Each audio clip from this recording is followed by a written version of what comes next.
তোমাদের একটা অপরাধের কথা বলে যাব, যে অপরাধ তোমাদেরকে কখনোই জান্নাতে নিয়ে যাবে না। আর তোমাদের এই একই অপরাধের কথা বলে দেব বলছিলাম, যে অপরাধ তোমাকে জান্নাতে, যে আমল তোমাকে জান্নাতে নিয়ে ছাড়বে। জান্নাতে যেতে রাজি আছো? কারা কারা জান্নাতে যেতে রাজি? আল্লাহ আমাদের কবুল করুন।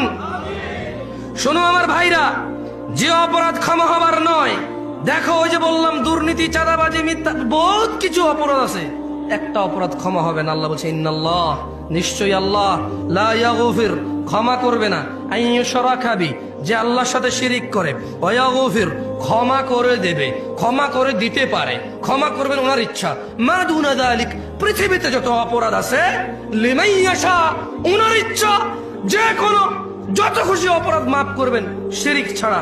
ওয়া মান ইউশরিক বিল্লাহ, যে আল্লাহর সাথে শিরিক করলো, ফাকাদ দাল্লা দালালান বাঈদা, সে সবার চাইতে বেশি পথভ্রষ্ট হলো।